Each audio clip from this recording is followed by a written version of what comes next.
오늘 우리에게 주시는 하나님의 말씀은 창세기 39장 11절에서 23절까지 말씀입니다.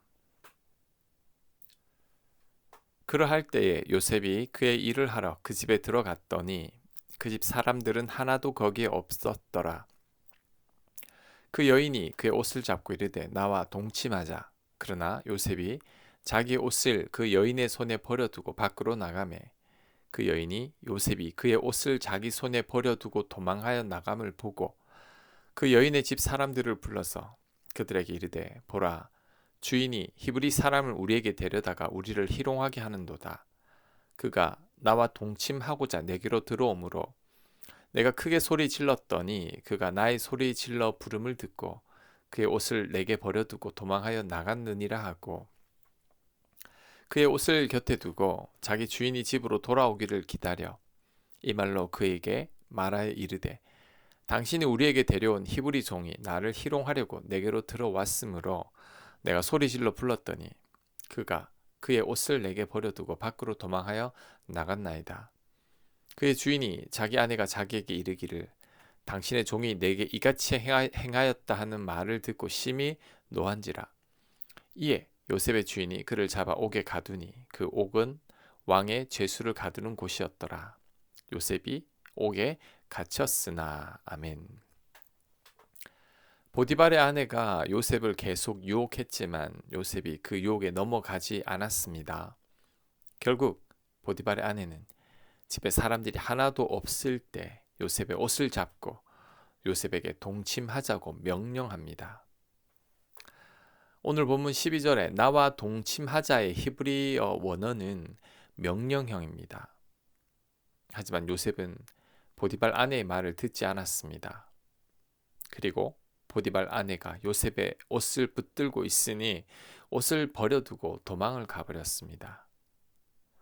거절당한 보디발 아내가 자존심이 상했습니다. 종인 주제에 주인의 명령을 거절하다니요. 결국 보디발 아내는 요셉이 자신을 희롱하려고 해서 소리를 질렀다고 거짓말합니다. 남편에게도 요셉이 자신을 희롱하려고 하기에 소리를 질렀다고 또 거짓말을 합니다. 결국 화가 난 보디발은 요셉을 왕의 제수를 가두는 옥에 가두고 말았습니다. 요셉은 억울하게 성추행범으로 몰려서 감옥에 갇히고 말았습니다. 자, 그런데 이 사건에서 보디발의 아내와 요셉의 결정적인 차이가 한 가지 드러나고 있습니다. 그것은 누구를 의식하며 사느냐입니다. 보디발의 아내는 사람을 의식했죠. 그래서 집에 사람들이 한 명도 없을 때 요셉과 동침하려고 했습니다. 하지만 요셉은 사람을 의식하는 사람이 아닙니다. 요셉은 눈에 보이는 사람을 의식하는 자가 아니라 눈에 보이지 않는 하나님을 의식하는 자입니다. 그러니 요셉은 사람들이 안 본다고 해도 도저히 주인의 아내와 죄를 지을 수 없었던 거죠. 하나님께서 자신을 보고 계심을 알았기 때문입니다. 그래서 어제 본문에서도 요셉이 이런 말을 합니다. 내가 어찌 이 큰 악을 행하여 하나님께 죄를 지으리까.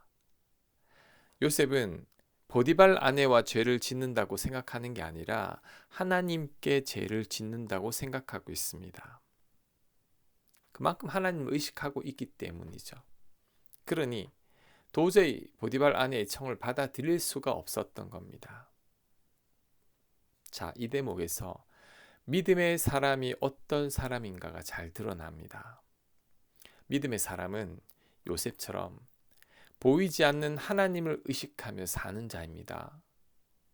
그래서 사람들은 모른다고 해도 하나님을 의식하고 있었기 때문에 도저히 죄를 지을 수 없었던 거죠. 반면에 불신의 사람은 보디발의 아내처럼 보이는 사람만을 의식합니다. 그래서 사람이 있을 때와 사람이 없을 때의 삶이 전혀 다르죠. 사람들이 모른다면 죄도 아주 담대하게 짓습니다. 죄의식도 느끼지 못합니다. 보디발 아내의 이런 삶은 야곱과도 닮았습니다. 야곱도 눈에 보이는 것만을 믿고 살았던 자이죠. 야곱은 직접 눈으로 보고 만져야 믿는 자였습니다. 보이지 않는 하나님을 좀처럼 믿으려 하지 않았고 그 하나님을 별로 의식하지도 않았습니다. 그래서 아버지를 속이고 형도 속였는데 그 순간에는 야곱이 하나님을 전혀 의식하지 않았던 거죠. 또한 형 에서를 만날 때도 잘 드러납니다. 하나님께서 야곱에게 안전을 보장하셨지만 야곱은 그 말씀을 믿지 못해서 약복 강가에서 천사와 씨름했죠. 형 에서를 만난 후에도 고향으로 가라는 하나님의 말씀보다는 눈에 보기에 좋은 땅 세겜을 선택한 겁니다.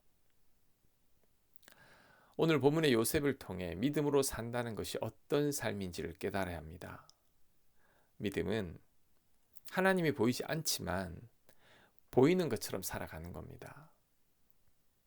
범사의 하나님을 의식하며 그 하나님 보시기에 부끄럽지 않게 사는 것입니다. 보이는 사람들보다 보이지 않는 하나님만을 더 의지하며 신뢰하며 사는 삶입니다. 이런 삶이 정말 믿음으로 사는 삶인 거죠. 하지만 이런 삶이 결코 쉽지는 않습니다. 당장 아무것도 보이지 않고 손에 잡히는 것 하나도 없기 때문이죠.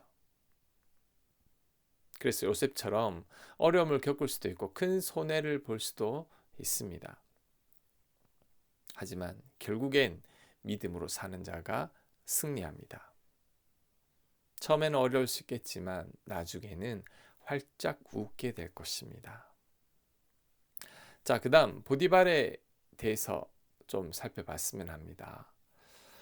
보디발이 아내의 말을 듣고 심히 노해서 요셉을 감옥에 가두었다고 하는데 정말 보디발이 노한 것은 요셉 때문이 아니라 아내 때문이라고 생각합니다.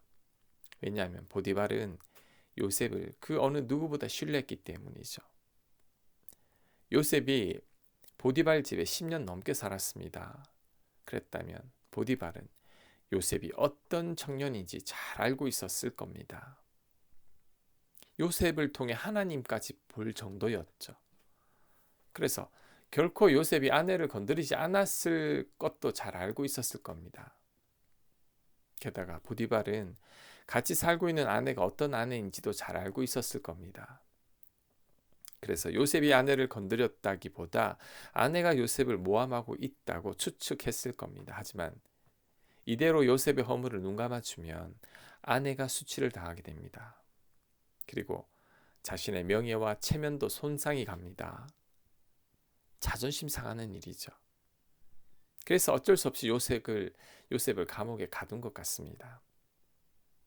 만약에 요셉이 실제로 보디발의 아내를 건드렸다면 보디발은 요셉을 살려두지 않았을 겁니다. 그때 당시에 종이 주인의 아내를 건드렸다면 당장 죽여도 아무런 문제가 없는 죄인 겁니다. 그리고 감옥도 일반 감옥이 아니라 왕의 제수들이 갇히는 감옥에 요셉을 가두었습니다. 요셉은 이런 감옥에 갇힐 수 없는 사람인데도 왕의 제수들이 갇히는 감옥에 간 겁니다. 이것은 그래도 요셉을 위한 보디발의 마지막 배려인 것입니다. 요셉이 무죄하다는 증거이기도 하죠. 그리고 성경에는 없지만 이슬람의 코란 경전에는 똑같은 사건을 보디발이 아내가 거짓말을 하고 있다는 것을 알아챘다라고 기록하고 있습니다. 왜냐하면 요셉의 옷이 앞쪽이 아니라 뒤쪽이 찢어져 있었기 때문이라고 말씀합니다. 이것은 보디발 아내가 도망치는 요셉을 붙들었기 때문인 거죠. 그래서 보디발의 분노는 요셉을 향한 분노이기보다 아내를 향한 분노였을 겁니다. 누구보다 신뢰하던 종 요셉을 잃었음에 대한 분노일 것입니다. 하지만 그럼에도 불구하고 보디발이 잘못한 게 있습니다. 자신의 체면과 명예 때문에 요셉을 외면한 거죠. 빌라도가 생각납니다. 빌라도는 예수님께서 죄가 없음을 알았지만 자신의 입지를 위해서 예수님을 외면했죠. 무고한 예수님을 백성들에게 내주어 죽게 만들었습니다. 그래서 지금도 전 세계 모든 그리스도인들이 사도신경을 외울 때마다 빌라도에게 그 책임을 묻고 있는 거죠. 우리는 보디발이나 빌라도 같은 사람이 되어서는 안 됩니다. 내 자존심과 체면 때문에 누군가에게 피해를 주면 안 됩니다. 내 이익 때문에 누군가에게 고통을 주면 안 됩니다. 그렇게 되면 피해를 당하는 사람에 대한 내 책임도 있다는 것을 명심해야 합니다. 그러니 그 어느 누구도 나로 인해 고통을 당하지 않도록 우리는 애를 써야 합니다. 비록 내가 손해를 보고 자존심이 상하고 체면이 구겨진다고 해도 우리는 정직하게 살아야 합니다. 이렇게 사는 삶이 바른 삶입니다. 하나님께서 기뻐하는 삶입니다. 우리는 그런 삶을 살아내야 합니다. 그렇게 살아내시길 간절히 축원합니다. 아멘.